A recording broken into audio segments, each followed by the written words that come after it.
Bismillahirrahmanirrahim. Bismillahirrahmanirrahim. Assalamualaikum warahmatullahi wabarakatuh.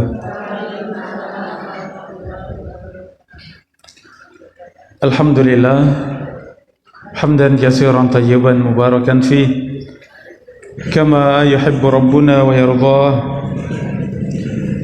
Wa ashhadu an la ilaha illallah wahdahu la syarika lah, wa ashhadu anna Muhammadan abduhu wa rasuluh sallallahu alaihi wa ala alihi wa sahbihi wa man sara ala nahjihi astanna bi sunnatihi wa ihtada bi hadihi ila yaumiddin. Qala Allah ta'ala fil Qur'anil Karim, ya ayyuhalladzina amanu taqullaha haqqa tuqatih wa la tamutunna illa wa antum muslimun.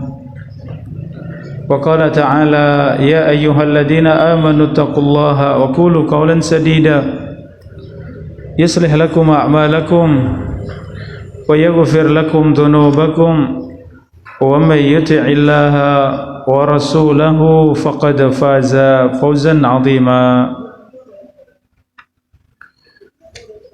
Fa inna asdaqal hadithi kitabullah wa khairal hadi hadi Muhammadin sallallahu alaihi wasallam wa syarrul umuri muhdatsatuha fa inna kulla muhdatsatin bid'ah wa kulla bid'atin dhalalah wa kulla dhalalatin finnar.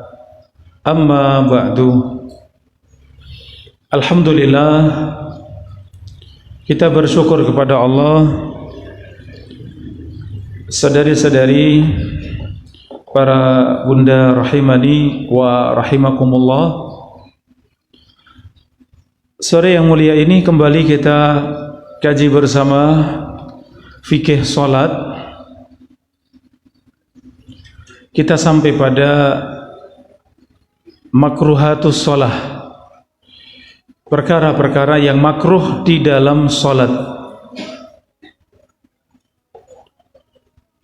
Saudari-saudari yang dirahmati Allah, salat dikatakan sempurna ketika kita menunaikan syarat sahnya salat. Demikian yang kedua, kita menunaikan di dalam salat rukun-rukun salat. Yang ketiga, kita juga melaksanakan kewajiban-kewajiban di dalam salat.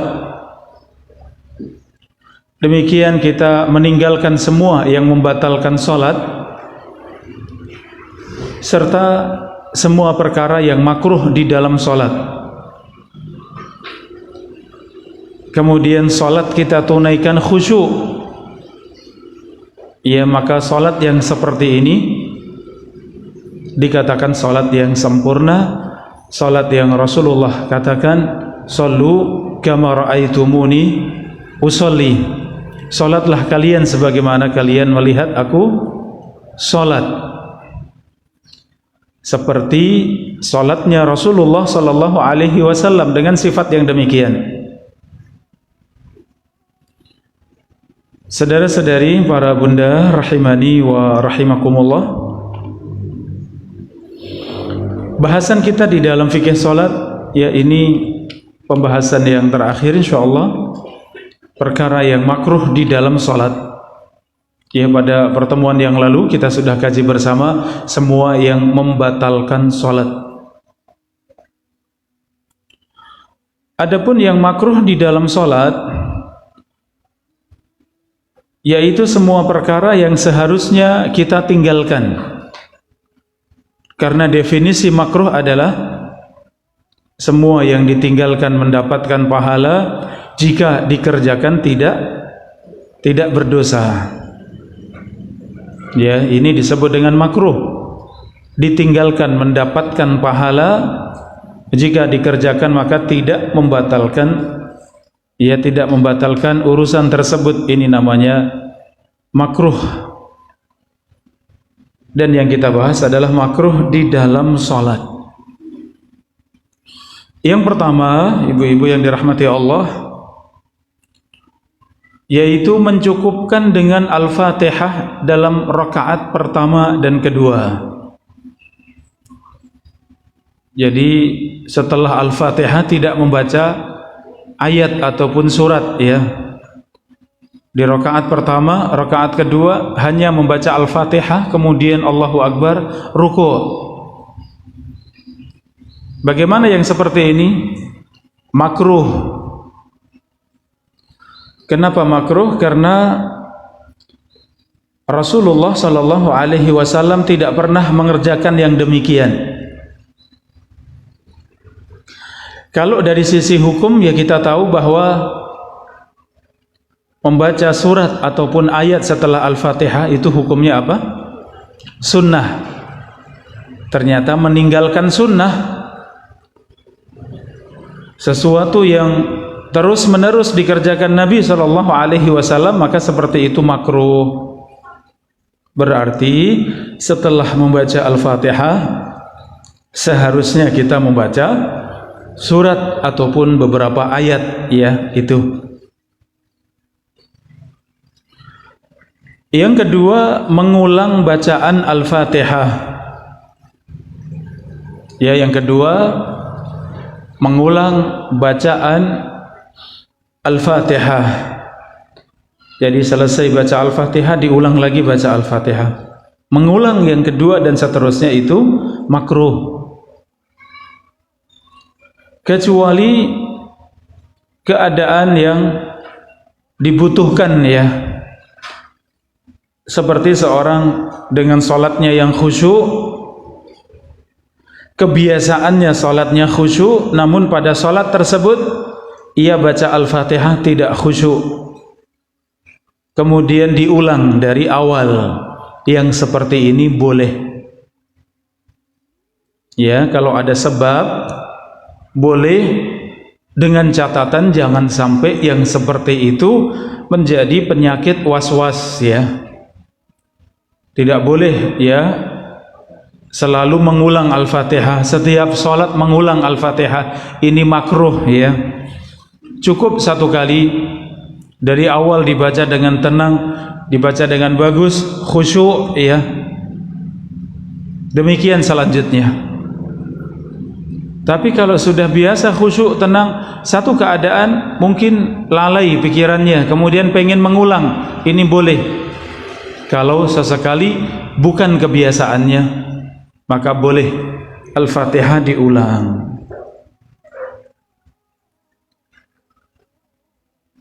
Jamaah rahimakumullah, yang ketiga yaitu menoleh ringan karena ya sesuatu, ya sedikit menoleh kanan, sedikit menoleh kiri. Kalau itu tanpa ada kebutuhan, maka yang seperti itu makruh ya. Jadi dikatakan makruh kalau tanpa kebutuhan.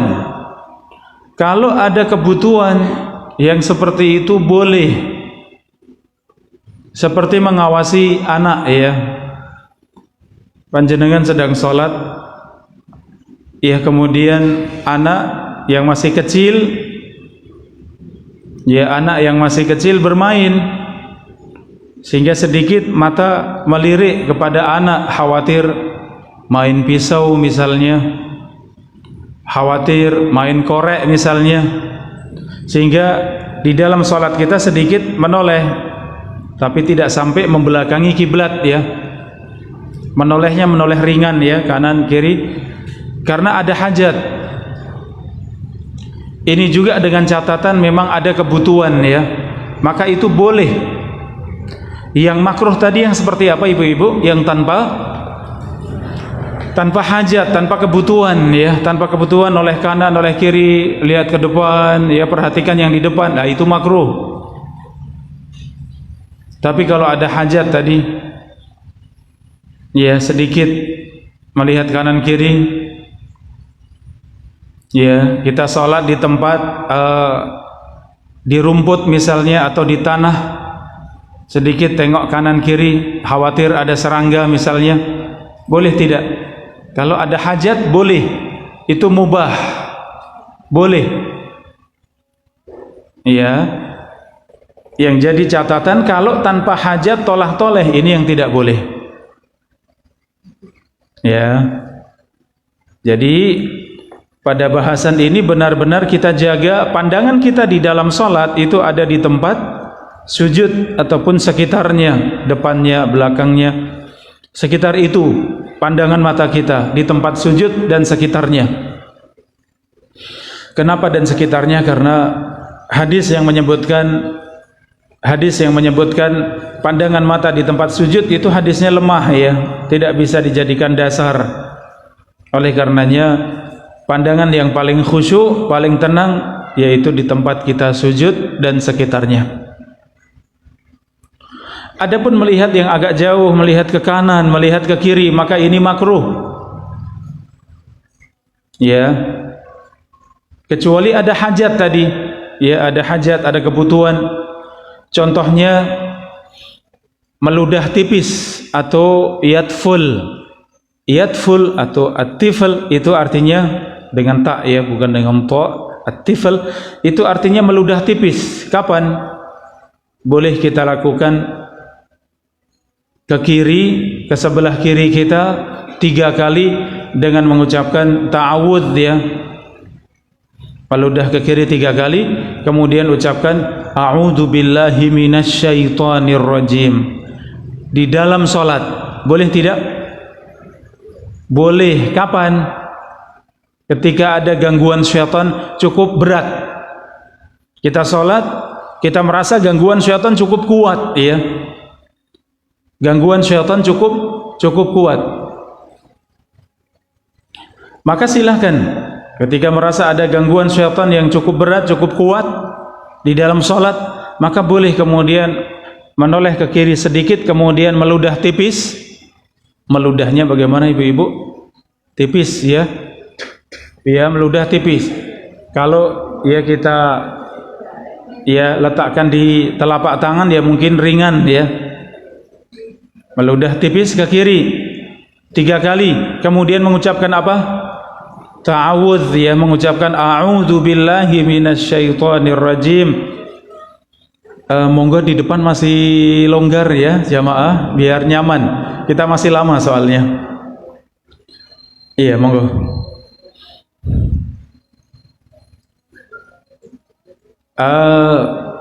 Meludah ke kiri 3 kali kalau ada hajat, ada kebutuhan, karena tadi seperti was-was tadi, digoda syaitan cukup kuat, maka boleh meludah ke kiri 3 kali dan ta'awudz. Seperti ini makruh tidak, ibu-ibu sekalian? Makruh tidak? Jawabannya tidak makruh. Ya, bahkan itu sunnah ketika mendapati ya cukup kuat godaan syaitan, mengingatkan perkara dunia, urusannya, terus berusaha sungguh-sungguh untuk khusyuk, terus dibawa kepada ya lupa dengan salat, maka ucapkan yang demikian. Meludah ke kiri 3 kali kemudian ucapkan. Itu pun kalau kita tidak mengganggu yang lain, ya. Kalau kita di dalam salat berjamaah khawatir mengganggu sebelahnya, jangan. Ya, kalau mengucapkan ta'awudnya silahkan, tapi meludah ke kirinya jangan. Nanti yang sebelahnya ragu-ragu, nanti ini kok saya diludahi, kenapa ya? Ya. Jadi meludah ke kiri tadi kalau kita sholat malam, sholat duha, atau sholat fardu sendiri di rumah, ya, godaan syaitan cukup kuat, silahkan meludah tipis ke kiri 3 kali dan ucapkan ta'awudz. Ya, ini diperbolehkan. Yang membatalkan sholat itu membelakangi kiblat sempurna, ya, sampai membelakangi tidak boleh. Kalau tadi sedikit menoleh kanan kiri karena melihat sesuatu yang penting, mengawasi anak, menjaga anak, ya, ngulati anak, ya, khawatir jatuh, khawatir main pisau, main api, ya, khawatir naik turun tangga berbahaya misalnya, maka yang seperti itu boleh, ya. Kalau toleh kanan kiri melihat ke depan tanpa ada hajat, ini tadi yang disebut termasuk dalam perkara makruh di dalam sholat. Artinya sempurnanya sholat kita yang makruh harus ditinggalkan ya. Jadi kita tahu bahwa itu makruh untuk ditinggalkan, karena termasuk yang makruh, di mana makruh itu ditinggalkan mendapat pahala, seandainya dikerjakan maka tidak berdosa. Yang keempat, jamaah rahimakumullah, memejamkan mata di dalam sholat, merem di dalam sholat, pripun? Makruh. Ya, memejamkan mata di dalam sholat itu makruh. Kenapa? Karena menyerupai orang-orang Majusi dalam menyembah api. Sebagian menyebut karena menyerupai orang-orang Yahudi dalam ibadah mereka. Ya, maka memejamkan mata itu tidak boleh, itu makruh. Kecuali keadaan mendesak, ya. Kalau keadaannya mendesak, boleh pejamkan mata. Kita sudah masuk di dalam sholat, kalau kita buka pandangan kita banyak sekali yang mengganggu sholat misalnya, sehingga sulit untuk khusyuk karena pandangan terganggu. Maka kemudian pejamkan, itu yang ya mengurangi terganggu dari sholat tersebut, maka itu boleh. Tapi kalau tidak ada kebutuhan, tidak ada hajat, kemudian ya memejamkan mata di dalam sholat, menjadi kebiasaan di dalam sholatnya memejamkan mata, itu hukumnya apa jamaah? Makruh ya, kecuali ada hajat tadi ya. Kalau tidak ada kebutuhan, tidak ada perkara penting, maka sunnahnya tetap membuka mata. Sampai pun ketika sujud. Ketika sujud ini dipejamkan mata atau dibuka? Iya, tetap sama, sunnahnya tetap dibuka. Iya, ketika sujud tetap mata dibuka, ya, bukan dipejamkan. Ini berlaku umum ya. Itu berlaku umum dalam semua keadaan salat kita, maka jangan pejamkan mata, karena memejamkan mata hukumnya makruh. Yang kelima, saudari-saudari yang dirahmati Allah, yaitu meletakkan siku ketika sujud. Ya, ketika sujud, kita sujud di atas 7 anggota badan. Wajah, yaitu jidat dan hidung, kedua tangan, kedua lutut, dan kedua kaki atau jari jemari kaki, 7. Adapun siku bagaimana? Diangkat ya. Jadi kita meletakkan demikian, sikunya tidak menempel ke lantai. Yang makruh seperti apa? Yang ya menempel di lantai sikunya. Jadi menempel di lantai hukumnya apa jamaah? Makruh. Rasulullah bersabda, "I'tadilu fis sujud wala yabsutu ahadukum zira'aihi in bisatal kalbi." Sempurnakan sujud kalian dan jangan kalian sandarkan siku kalian di lantai seperti anjing. In bisatul kalbi, seperti tidurnya anjing. Ya, anjing kalau sedang bersantai, sedang tiduran, sedang tengkurap, seperti apa? Iya, sampai di sikunya, kaki dan siku demikian menempel di lantai, maka yang seperti itu hukumnya makruh ya.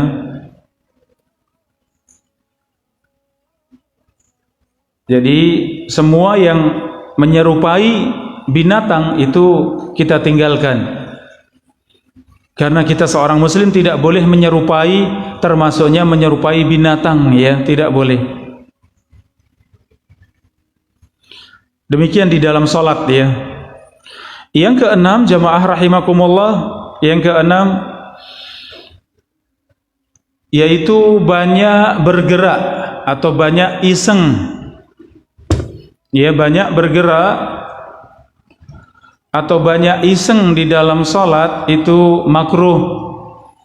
Ia bermain kancing baju, ia main-main dengan rambut, main-main dengan jari jemari, ya, main-main dengan tutup kepala misalnya kalau laki-laki, atau bermain dengan jenggot kalau laki-laki.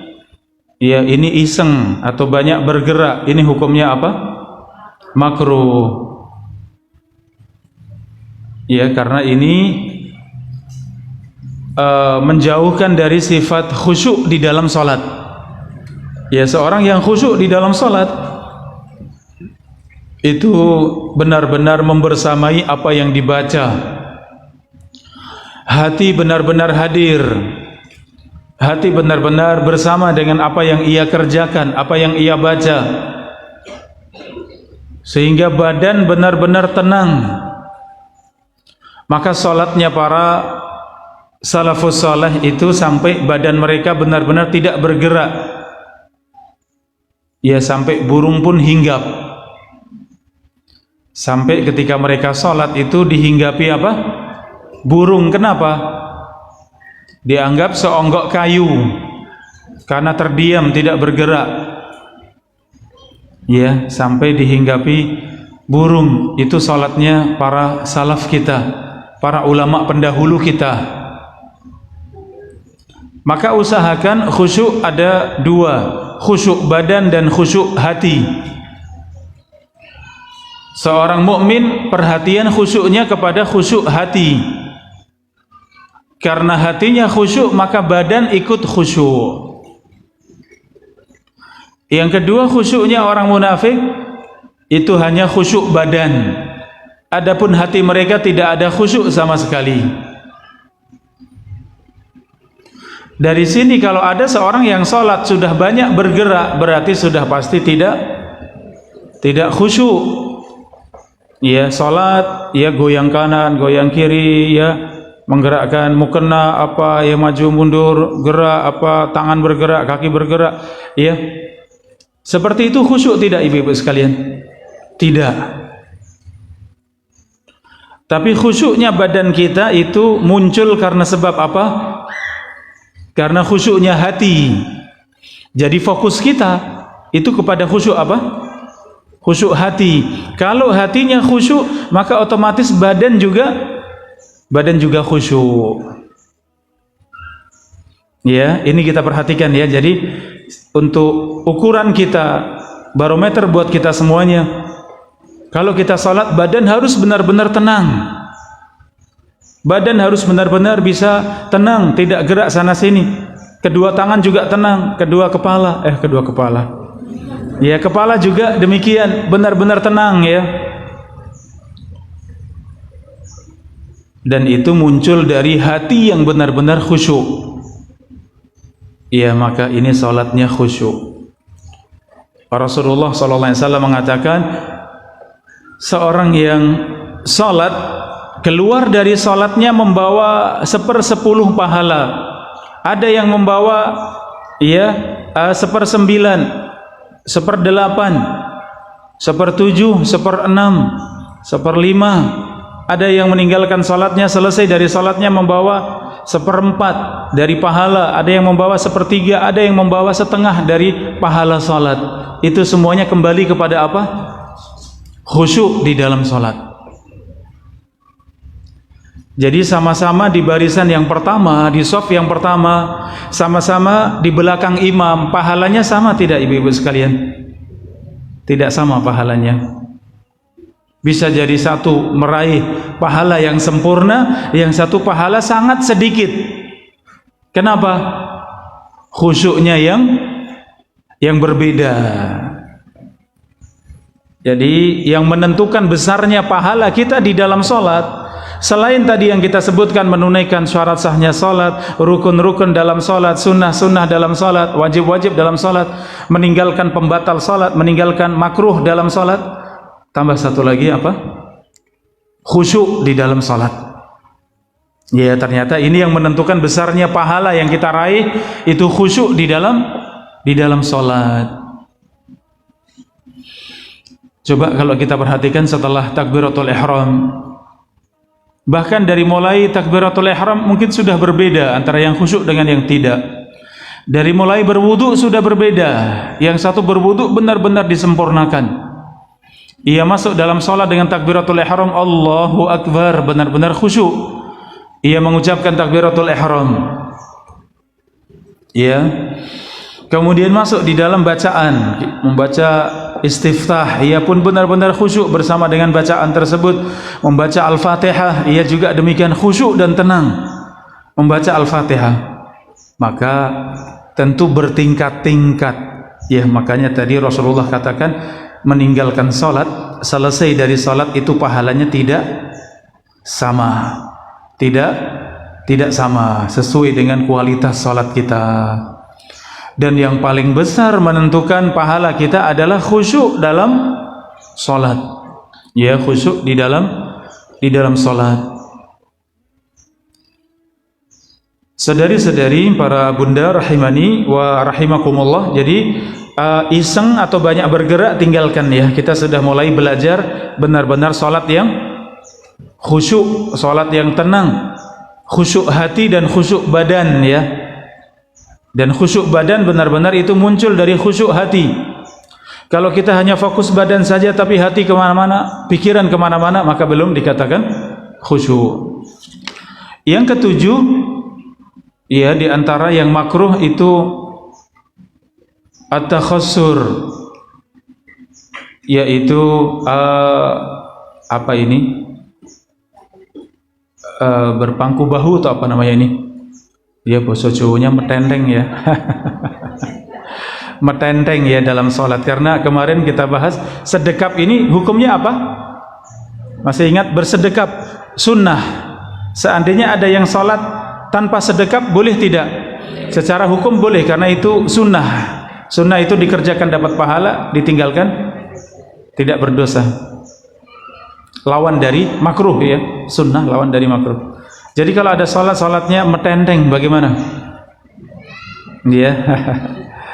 Takhassur bahasa Arabnya ya. Maka yang seperti itu makruh ya, tidak boleh. Nuhiya an yusalli ar-rajulu mukhtasira. Seorang dilarang Nabi SAW untuk salat dalam keadaan meletakkan kedua tangannya di pinggangnya. Ya, ini kenapa Aisyah mengatakan itu menyerupai orang-orang Yahudi dalam ibadah mereka. Kenapa tidak boleh tadi meletakkan kedua tangan di pinggang kita? Karena itu menyerupai orang-orang Yahudi dalam salat mereka. Yang kedelapan, jamaah rahimakumullah, menutup mulut ya. Menutup mulut di dalam salat. Jadi pada asalnya memakai masker di dalam sholat itu apa? Makruh. Ya, atau bercadar di dalam sholat hukumnya apa? Pada asalnya makruh. Tapi di zaman corona seperti ini ada hajat ya, ada kebutuhan. Ya, secara medis mengharuskan kita untuk menutup hidung dan mulut, maka menjadi boleh karena ada kebutuhan. Ya, tapi kalau tidak ada kebutuhan menutup mulut itu dalam sholat makruh ya, makruh. Bagaimana dengan ibu-ibu yang biasa dengan niqab, dengan cadar ya? Di dalam sholat dibuka ya, kecuali ada orang lain.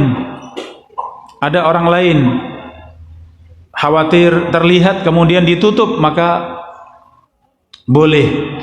Ketika sujud maka usahakan dibuka ya. Panjenengan sholat di tempat umum di masjid seperti ini tidak tertutup ya, untuk tempat sholat wanita ya, maka yang biasa dengan menutup wajah tetap dibuka, kecuali ada orang lain maka ditutup. Ketika ingin sujud maka dibuka ya, sehingga benar-benar kita bisa sujud ya tanpa menutup wajah. Ya, ini untuk laki dan perempuan sama ya. Salat menutup mulut ataupun hidung itu hukumnya makruh. Adapun untuk laki-laki namanya as-sadl. Untuk laki-laki yang termasuk makruh di dalam salat adalah sadl. Apa itu sadl? Yaitu mengaitkan kain di pundak, di kedua pundak, namun tidak dilipat ke belakang. Jadi memakai seperti sorban ya, memakai sorban ditaruh di pundak, kemudian kedua ujungnya itu jatuh ke bawah, itu makruh. Bagaimana solusinya? Salah satu atau kedua ujung tadi dilipat ke belakang. Ya. Itu untuk laki-laki ya. Untuk laki-laki namanya sadel. Makna sadel yang kedua, ini sadel ya, sadelun. Bukan di sepeda ya. Iya. As-sadlu satu lagi maknanya memanjangkan pakaian di bawah mata kaki atau sering disebut isbal ya. Itu juga makruh di dalam salat untuk laki-laki. Ini sebagai tambahan ya, nanti kalau sampai pada ya anak laki-laki sampai pada suami bisa disampaikan. Yang kesembilan, mendahului imam. Ya, mendahului imam itu makruh. Ya, Rasulullah bersabda, amma yakhsha ahadukum idza rafa'a ra'sahu qabla al-imam. Tidakkah seorang dari kalian takut ketika mendahului imam, an yaj'alallahu ra'sahu ra'sa himar, Allah jadikan nantinya di akhirat kepalanya menjadi kepala keledai. Ya, wa yaj'al suratahu surata himar, menjadikan mukanya keledai. Jadi ancaman ini cukup keras, namun dalam fikih dianggap bahwa itu makruh ya, sesuatu yang harus kita tinggalkan. Ya, dalam urusannya membersamai imam, mendahului imam atau telat dari imam itu ada 4 macam ya. Ada 4 macam, ada 4 keadaan. Yang pertama, mendahului imam. Ya, imam belum rukuk, seorang makmum sudah rukuk duluan. Itu namanya apa? Mendahului. Ya, sebagian ulama tidak memasukkan dalam makruh, bahkan itu haram ya, tidak boleh dalam salat. Itu larangan dalam salat walaupun tidak membatalkan salat. Tapi itu larangan keras. Karena diancam kepalanya nanti di akhirat diubah menjadi kepala keledai, wajahnya wajah keledai, maka sebagian ulama mengatakan itu perbuatan yang haram di dalam salat. Jadi mendahului imam di dalam salat itu haram, namun tidak sampai membatalkan salatnya makmum yang mendahului tadi. Ini yang pertama. Yang kedua, membersamai imam, membarengi imam. Jadi imam rukuk, makmum juga bareng rukuk. Imam i'tidal, makmum juga bareng dengan imam i'tidal. Seperti ini bagaimana? Ini makruh tadi, harus ditinggalkan. Ya, jadi membersamai saja tidak boleh, apalagi mendahului ya. Kemudian yang ketiga, mengikuti imam. Imam ruku diikuti ruku, imam i'tidal diikuti i'tidal. Ini yang sunnah. Jadi yang benar seperti itu, mengikuti imam. Jadi kalau mengikuti itu ya setelah imamnya sujud baru kita nyusul sujud. Imamnya Allahu Akbar duduk, kita baru nyusul Allahu Akbar duduk. Itu namanya mengikuti, itu yang sunnah. Yang keempat, ketinggalan imam. Yang keempat, tertinggal imam. Kapan dikatakan tertinggal, saudari-saudari yang dirahmati Allah? Dikatakan tertinggal kalau imam sudah bergerak pada gerakan yang lain, kita baru nyusul gerakan sebelumnya. Misal ketika berdiri, imam sudah Allahu Akbar ruku', ini makmum belum ruku'. Imam sudah selesai ruku', kemudian i'tidal, Allah sami'allahu liman hamidah, ini makmum baru nyusul ruku'. Itu namanya apa? Ketinggalan imam. Jelas betul? Ya, jadi imam Allahu Akbar untuk ruku', makmum harusnya nyusul, tapi ini makmum masih diam berdiri, belum ruku'. Imam sudah sami Allahu liman hamidah untuk i'tidal, makmum baru Allahu Akbar untuk ruku'. Itu namanya ketinggalan. Jadi imam sudah masuk dalam dua gerakan, makmum baru nyusul gerakan yang pertama. Itu namanya apa? Tertinggal. Itu sama hukumnya dengan mendahului ya, itu tidak boleh. Jadi ketinggalan imam itu boleh tidak? Tidak boleh. Jadi yang benar segera disusul imamnya, jangan tertinggal, segera disusul, ini yang benar. Bagaimana kalau bacaan kita belum selesai? Tidak masalah, karena kita berjamaah, maka tinggalkan bacaan kita dan segera susul imam. Misal ketika rukuk baru baca subhana rabbiyal azim satu kali, imam sudah sami Allahu liman hamidah, maka segera susul sami Allahu liman hamidah. Jangan sibuk untuk menambahi dengan subhana rabbiyal azim, karena imam sudah sami Allahu liman hamidah. Jadi yang sunnah hanya satu, yaitu mengikuti imam. Adapun mendahului, membersamai, ketinggalan, itu semua tidak boleh. Jelas insyaallah ya jamaah? Alhamdulillah. Ya, maka tadi yang ke-9 mendahului imam. Yang ke-10 tasbik asabi'. Ini apa namanya? Mengikat jari jemari ini. Ini yang disebut apa? Ya begini ya. Tasbik ya. Menjalin jari jemari ya. Menjalin jari jemari di dalam sholat, sama seperti metenteng tadi ya. Ya, ini juga makruh. Maka menjalin demikian di dalam sholat, ya itu juga makruh di dalam sholat. Dalilnya larangan tersebut ketika kita menunggu sholat. Ketika seorang menunggu sholat, maka tidak boleh keadaan menunggu kita dengan cara demikian. Ini makruh ya. Kita adzan maghrib misalnya, kita sudah masuk di masjid, atau sebelum adzan maghrib sudah masuk di masjid, sudah siap menunggu sholat maghrib. Posisi kita duduk di masjid, maka di antara larangannya adalah larangan ini, menjalin jari jemari demikian. Ini makruh. Untuk laki-laki keadaan seperti ini ketika sedang menunggu khutbah, itu juga makruh ya.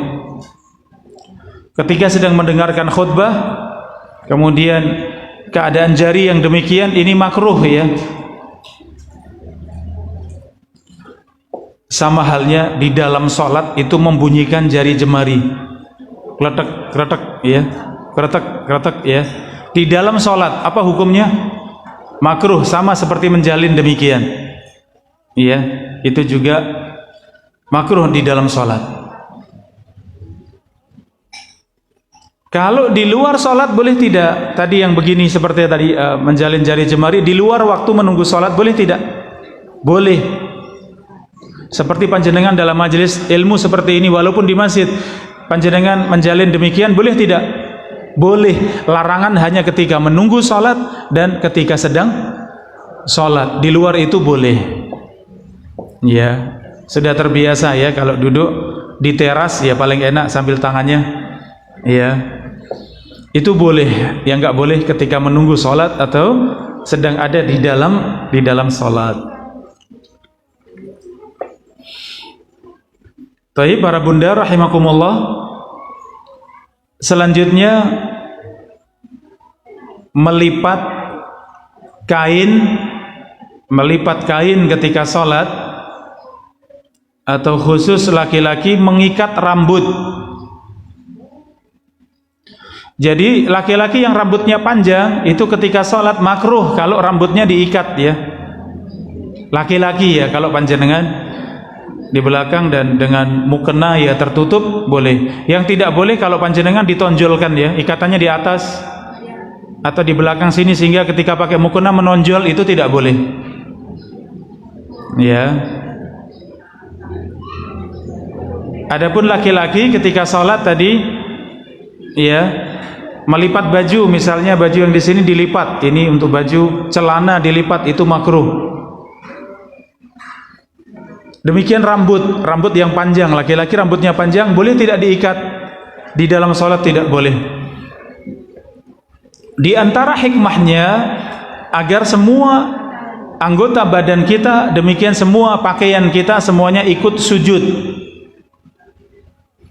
Kalau rambut panjang tadi tidak diikat, ketika sujud bagaimana? Rambut ikut turun ya, maka dianggap itu ikut sujud kepada Allah. Itu hikmahnya. Pakaian kita tidak dilipat ya, ujung-ujung pakaian tidak dilipat, ujung celana tidak dilipat. Kenapa? Agar semuanya ikut sujud kepada Allah. Ya, ini termasuknya pakaian kita. Kalau pakai sarung ketika mau sujud itu kadang sarung diangkat dulu, dipegang kemudian diangkat baru sujud. Panjenengan mukena mau sujud mukena ditarik ya, biar itu juga sama makruh ya. Jadi biarkan jatuh apa adanya, nggak usah ditarik, nggak usah ditahan ya. Biarkan jatuh apa adanya. Kenapa? Karena itu ikut sujud ya. Jadi semua pakaian kita ketika sujud biarkan semuanya ikut sujud, tidak usah ditahan. Ya, ini semakna dengan tadi tidak dilipat tadi ya. Untuk ujung-ujung pakaian celana itu untuk laki-laki jangan dilipat. Rambut jangan diikat. Kenapa? Biarkan semuanya ikut sujud kepada Allah, tidak ada yang tertahan. Tayyib jamaah rahimakumullah, yang ke-12 makruh sholat ketika hadir makanan, telah hadir hidangan. Kalau hidangan sudah hadir, la sholata bihadrati ta'am. Rasulullah bersabda, tidak ada sholat ketika hidangan sudah hadir.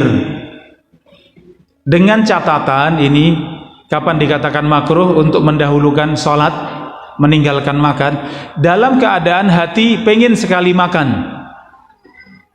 Ya, kalau sudah pengen sekali makan, makanan sudah siap, yang jelas makanan dimiliki ya. Artinya kalau mencium bau pengen makan tapi itu makanan di warung ya, milik orang lain, ya tetap dahulukan sholat ya. Jadi itu memang makanan yang kita miliki, sudah siap, sudah dihidangkan, benar-benar kita pengen memakan makanan tersebut, maka dahulukan makan, setelah selesai baru kerjakan sholat. Kenapa? Kalau kita paksa sholat, apa yang terjadi ibu-ibu sekalian? Tidak khusyuk ya. Pernah merasakan belum? Insya Allah pernah ya. Ya sholat selesai, tapi selesai ditanya kamu ngapain dalam sholat, mungkin kita susah jawabnya. Wah, kayak ngelamun semuanya ya, tahu-tahu selesai karena mikir makanan terus. Ya, semakna dengan ini kata Nabi, wala huwa yudafi'u al-akhbathan, wala huwa yudafi'uhu al-akhbathan. Dan juga tidak boleh seorang sholat dalam keadaan menahan buang air besar maupun buang air kecil. Jadi kalau sudah benar pengen buang air besar, maka melanjutkan sholat itu makruh. Dengan catatan kalau dilanjutkan tidak khusyuk ya, sudah benar-benar pengen, ternyata dipaksa untuk lanjut, tinggal 1 rakaat misalnya. Lah itu 1 rakaatnya bisa khusyuk tidak? Tidak. Kapan ya salamnya? Ya ketika ruku, ya Allah imamnya lamanya ruku. Ya, apalagi sedang membaca bacaan, waduh imamnya pilih bacaan yang panjang, surat yang panjang ya. Jelas tidak khusyuk, maka itu makruh untuk dilanjutkan. Batalkan, segera selesaikan hajat. Ya, ini termasuk yang makruh ya. Jadi tidak usah malu ya. Ketika kita membatalkan sholat, kemudian kita mundur menuju ke kamar mandi, itu tidak usah malu, itu syariat kita, itu kemudahan kita. Bahkan kalau jamaah banyak yang tidak tahu seperti itu, justru kita memberikan contoh yang baik. Tapi dengan catatan jangan itu was-was ya. Jangan sampai itu penyakit was-was, sedikit-sedikit batalkan sholat. Iya, baru masuk sholat batalkan lagi, ya ini namanya was-was, itu tidak boleh. Ya, yang ini benar-benar terganggu kalau dilanjutkan karena menahan tadi air besar maupun air kecil. Thayyib, yang terakhir yang ke-13 jamaah rahimakumullah yaitu mengangkat pandangan ke langit, ya, melihat ke atas.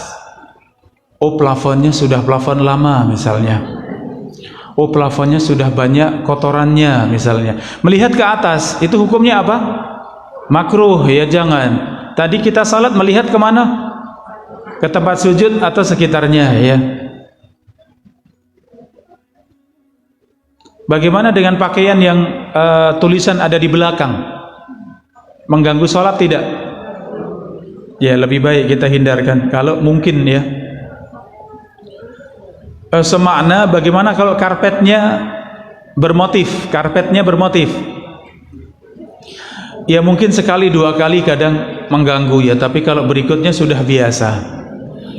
Artinya apa? Khusyuk kembali kepada hati, ya. Panjenengan lihat di Masjid Nabawi, di Masjid Haram, bagaimana karpetnya? Kalau di Masjid Nabawi berwarna merah, kalau di Masjidil Haram warnanya hijau, ya. Warnanya hijau kalau di Masjidil Haram. Kalau di Masjid Nabawi merah dengan motif yang sangat sederhana, ya, tidak ramai, ya, tidak meriah. Jadi kalau masjid kita dengan karpet yang bermotif boleh tidak sebenarnya?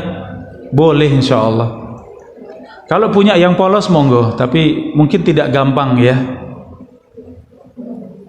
Kalau ada yang menyanggah itu kan mengganggu, ya, insya Allah tidak, ya, karena sudah biasa.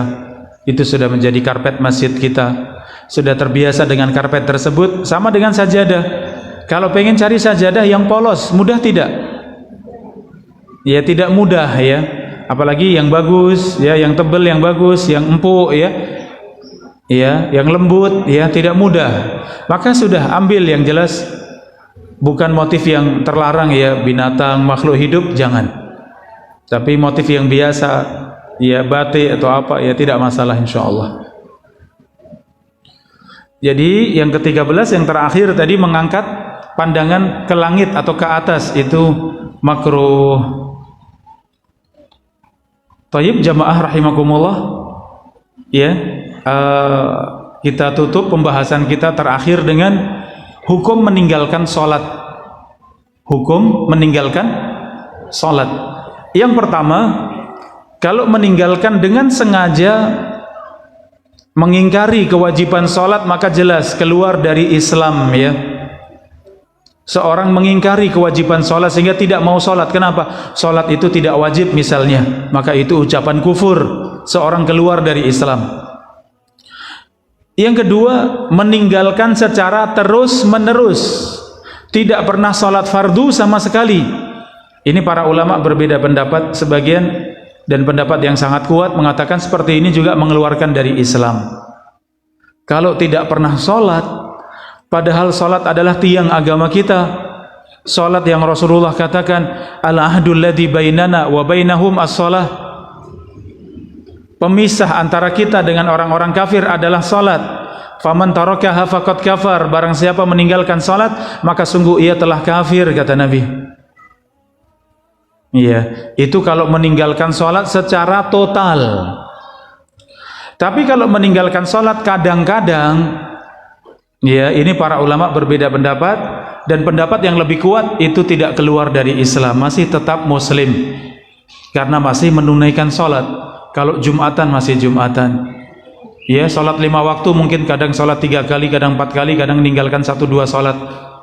Ini termasuk dalam dosa besar. Tapi bicara apakah keluar dari Islam, insya Allah yang masih menunaikan sholat walaupun berling, kadang-kadang kalau kober dan kalau eling, ya, itu tidak mengeluarkan dari Islam, tapi itu dosa besar, ya, telah mengerjakan dosa besar dan masih muslim. Tapi kalau meninggalkan total, sholat 5 waktu tidak, sholat Jumat tidak, sholat Idul Fitri, Idul Adha juga tidak, sudah tarawih juga tidak pernah, wah, ini pendapat yang paling kuat. Walaupun ia mengatakan muslim, tetap ia keluar dari Islam. Tayyib, demikian jamaah rahimakumullah, ya, dari hukum yang terakhir tadi. Mungkin kita bisa memperingatkan kalau masih ada yang kita kenal, keluarga mungkin masih berling dengan sholatnya, masih belum sempurna sholatnya, ingatkan, itu dosa besar, itu mengkhawatirkan. kalau seorang bisa keluar dari agama Allah. Demikian wallahu taala a'lam bisawab. Baik, monggo pertanyaan dibuka, silahkan, mungkin ada yang bertanya. Silakan Ibu, monggo. Bismillahirrahmanirrahim. Assalamualaikum warahmatullahi wabarakatuh. Waalaikumsalam warahmatullahi wabarakatuh. Ini merupakan makhluk dalam sholat yang nomor 13 mengangkat pandangan ke arah langit. Terus dikatakan tadi sungguh adalah berarti satu kaum yang mengangkat pandangan mereka ke langit ketika sholat, atau kalau tidak berhenti pandangan mereka akan disabar. Itu maksudnya apa? Makanya aku juga dulu pernah mengikuti itu kok melibatnya itu. Terima kasih. Assalamualaikum warahmatullahi wabarakatuh. Waalaikumsalam warahmatullahi wabarakatuh. Ya, alhamdulillah. Untuk perkara makruh dalam salat yang ke-13 yaitu mengangkat pandangan ke langit. Ya, dan dalilnya hadis riwayat Muslim. La yantahiyanna aqwamun yarfa'una absarahum ila sama fi shalah aw la yakhtifanna absarahum. Ya, hendaklah mereka-mereka yang mengangkat pandangan mereka ke langit di dalam salat berhenti, atau Allah Subhanahu wa taala akan menyambar mata-mata mereka. Ini artinya apa? Larangan keras. Larangan keras karena melihat ke atas ternyata itu itu berbahaya. Larangan di dalam hadis tadi, Allah akan sambar mata mereka. Tentu maksudnya ini balasan pada hari kiamat, ya. Nantinya pada hari kiamat Allah akan sambar mata-mata mereka. Kenapa? Dulu waktu sholat selalu mengangkat pandangannya kemana? Ke langit, ya. Jadi ini ancaman keras.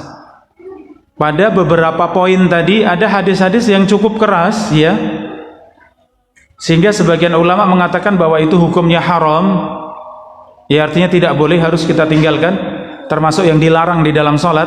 Sebagian memasukkannya dalam perkara yang makruh, ya. Kenapa demikian? Terkadang kita harus menggabungkan banyak dalil, ya, harus menggabungkan dalam banyak dalil, kemudian kesimpulannya ini tadi, ternyata kesimpulannya itu makruh, ya. Pendapat yang paling kuat bahwa memandang ke atas itu makruh, ya, artinya makruh kalau dikerjakan tidak sampai dosa, tapi kalau ditinggalkan mendapat pahala. Jadi hukum di dalam Islam itu terkadang dan yang paling sering tidak dibangun di atas satu dasar atau satu dalil, ya, tapi dengan mengumpulkan banyak dalil. Ya, mengumpulkan banyak dalil baru kemudian kesimpulannya demikian, sehingga dengan satu dalil tidak cukup, ya. Namun kalau yang para ulama sudah suguhkan untuk kita semuanya, itu sudah kesimpulannya. Demikian, wallahu taala a'lam. Ibu silakan. Terima kasih. Untuk pada saat sujud terakhir itu, Ustaz. Iya. Pada saat sujud terakhir itu kadang-kadang kepingin memanjangkan sujud, sementara imamnya sudah bangun dari sujud. Apakah itu juga termasuk ketinggalan imam? Oh iya. Jadi terima kasih.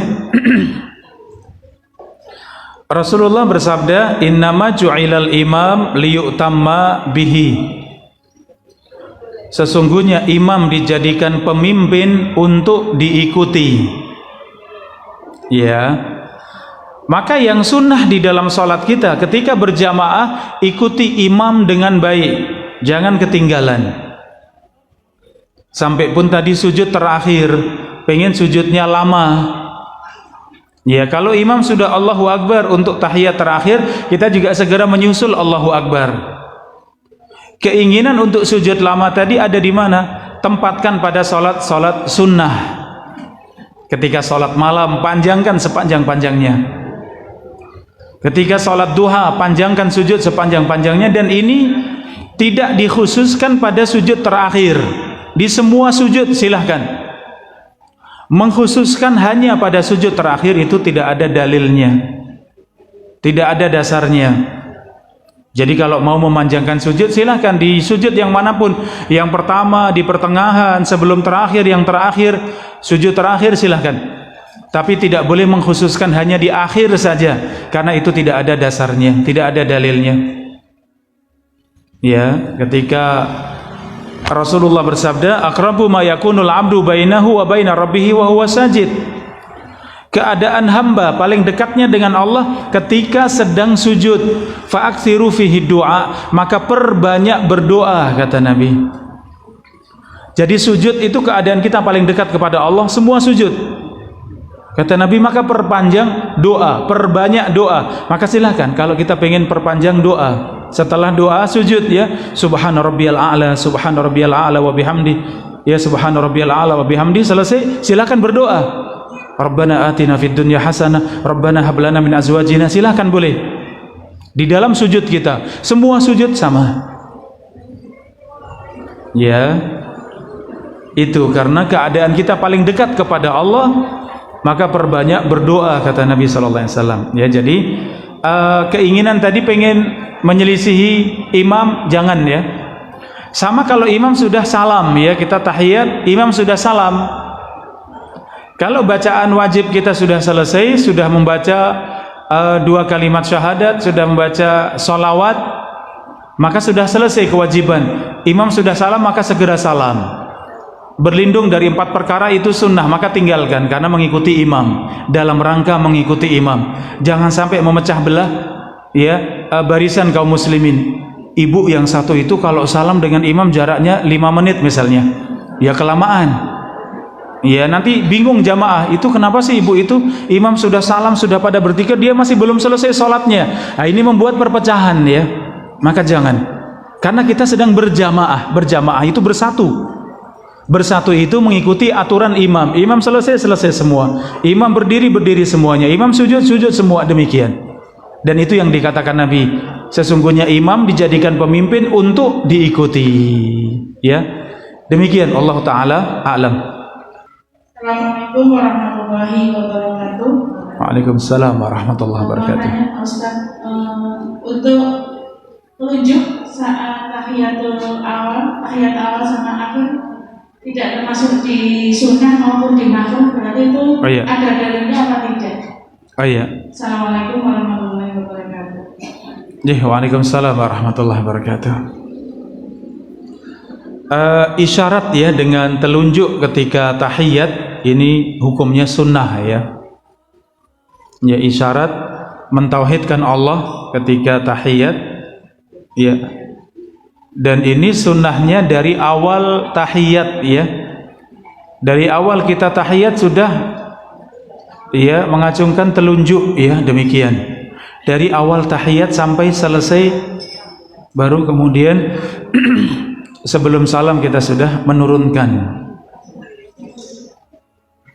Itu masuk dalam perkara sunnah di dalam sholat. Adapun antara diam dengan menggerakkan, ada sebagian yang menggerakkan, ada yang diam. Ya, yang menggerakkan itu hanya disebutkan dalam satu perawi, satu riwayat. Adapun semua riwayat yang ada itu tidak menunjukkan digerakkan ya. Jadi semua dalil menunjukkan berisyarat dengan telunjuk, tapi tidak menyebutkan menggerakkan. Ya, ini hanya ada satu riwayat yang menyebutkan sambil menggerak-gerakkan. Maka para ulama berbeda pendapat tentang menggerakkan telunjuk tadi. Apakah menggerakkan demikian itu sunnah atau tidak sunnah?